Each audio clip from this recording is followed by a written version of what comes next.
My name is Adaobi. I was 22 years old when my life changed. I come from a poor family. My father worked as a security man in a big oil company in Port Harcourt. Every day he left home by 4 a.m. and came back by 9 p.m.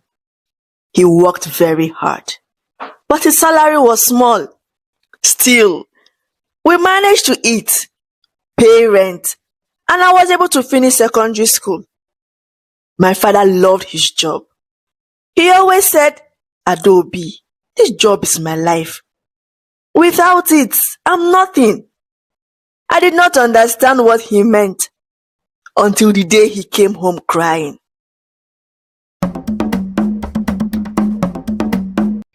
It was a hot afternoon. I was in the kitchen cooking yam and palm oil when I heard him enter.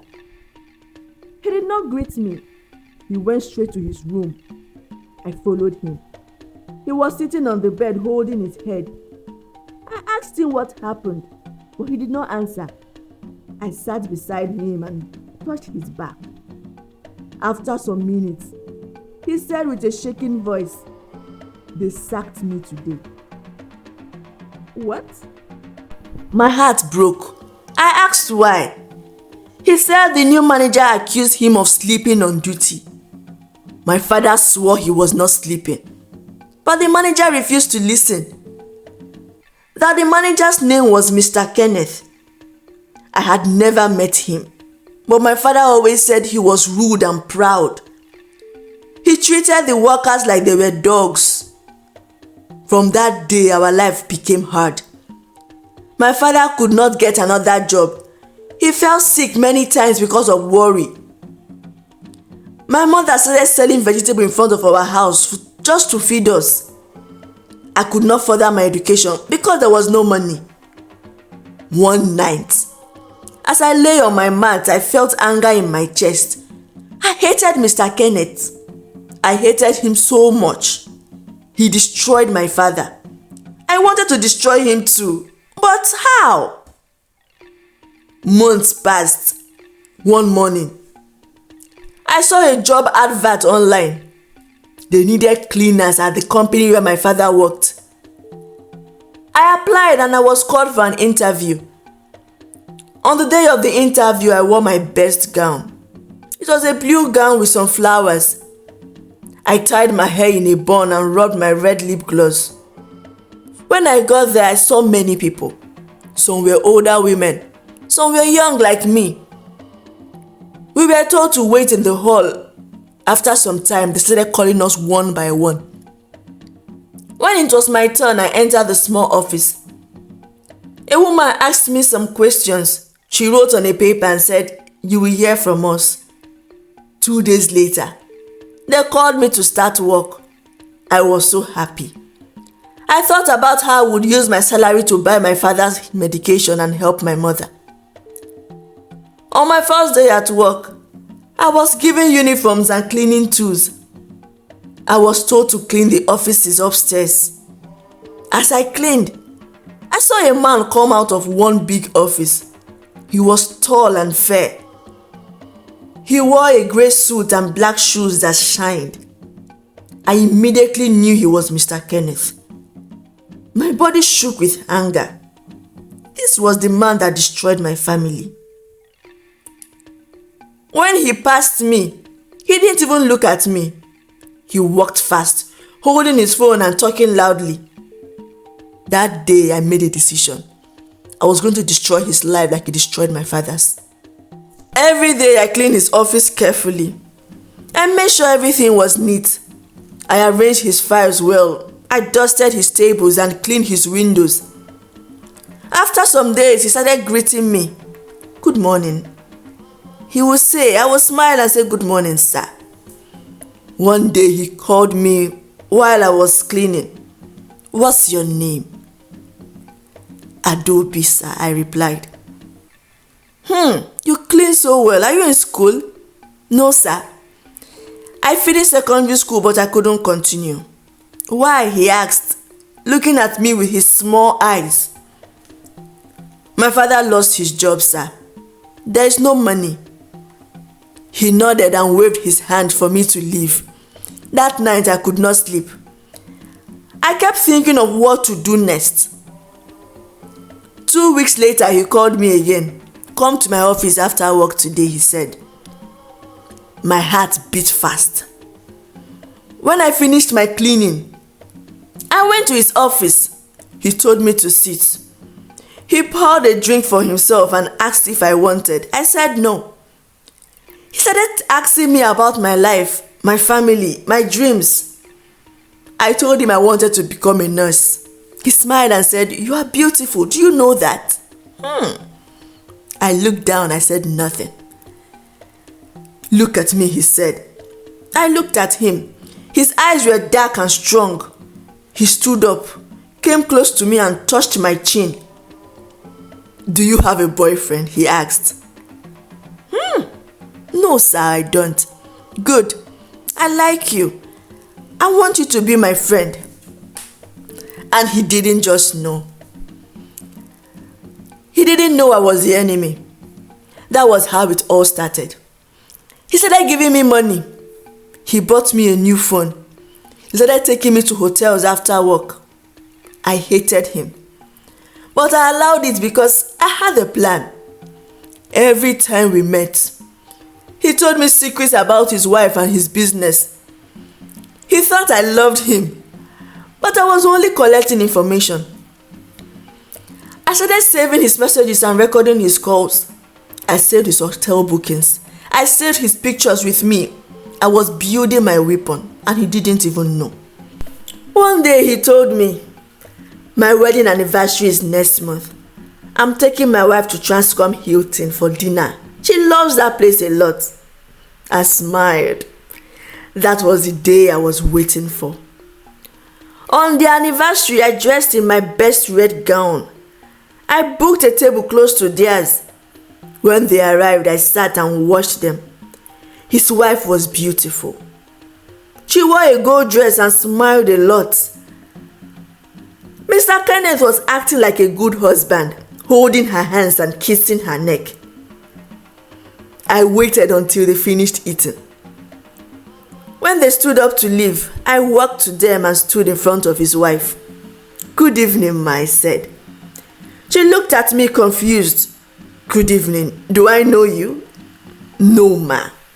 "But I know your husband," I replied. Mr. Kenneth's face changed.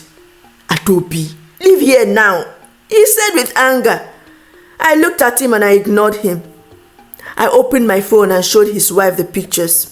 I showed her all the messages. I showed her everything. His wife's hand started shaking. She looked at her husband with tears in her eyes. "How could you? How could you, Kenneth?" she said. Mr. Kenneth tried to touch her, but she pushed his hands away. She shook her head and faced him. "After everything I did for you, you cheat on me? After all my family had done for you?" At that point, I was confused. I did not understand what she meant. She continued shouting, "My father practically brought you up. He took you like a son. He paid your school fees, sent you abroad to study, gave you his business to run after he died, all because of me. And this is how you pay me back?" I felt my heart beating fast. The company belonged to her family, not even Mr. Kenneth. He was only put in charge. My chest felt hot. I didn't know this truth before. I thought he was the owner. Mr. Kenneth held her hand and said, "Baby, please, let's go outside." She shouted again, "Do not touch me." People were watching us. They started bringing out their phones to record. Mr. Kenneth noticed and tried to drag her out quickly, but she pulled her hands away. At that point, I felt powerful. I felt free. His wife walked out crying. Mr. Kenneth stood there breathing fast. He looked at me with hate. But you know what? I didn't care. I walked out of the hotel with my head high. That night, I went home and slept well for the first time in a long while. My chest felt light. My plan was complete. I thought about my father. I knew he would be proud of me. The next morning, I woke up early. I saw my mother boiling water in the kitchen. My father was sitting outside on his wooden chair, looking at the road. He looked older than his age. His hair was now all white. I greeted him and sat by his side. "Papa," I said. He looked at me and smiled weakly. "Adaobi nwam, you are up early." I looked at him again. Tears filled my eyes. I wanted to tell him everything I had done, but I kept quiet. I didn't know if he would be happy or angry. I only said, "Papa, one day things will be better." He nodded and looked at the sky. I hope so. Days passed. I wanted to hear news about Mr. Kenneth. I heard that he had been removed from the company. People said his wife sent him out of the house. Some said he was begging her every day, but she refused to see him. Every night I smiled before I slept. I felt so powerful. I felt like I had paid back everything he did to my father. Then one morning, I woke up feeling sick. I knew it was malaria. I took some herbs, but I was still feeling weak. My breasts were paining me. My stomach felt somehow. I went to the chemist to buy malaria medication. The woman looked at me and asked, "When last did you see your period?" I tried to remember. I realized I had missed it for 2 months. My heart started beating fast. "Adaobi, go and do a pregnancy test before taking this medication," the chemist said. I nodded. I bought the test kits and went home and entered the bathroom. My hands were shaking as I used it. I closed my eyes for a few minutes before looking. It was positive. I fell to the ground. My head was hot. Tears dropped from my eyes. I felt so stupid. I felt like a fool. After everything I did to destroy Mr. Kenneth, I had become tied to him forever. I was carrying his child. I sat there on the bathroom floor for a long time. My whole body felt weak. I thought about my life. What would I tell my mother? What will I tell my father? What will people say when they find out? How would I raise a child of my own enemy? I started crying.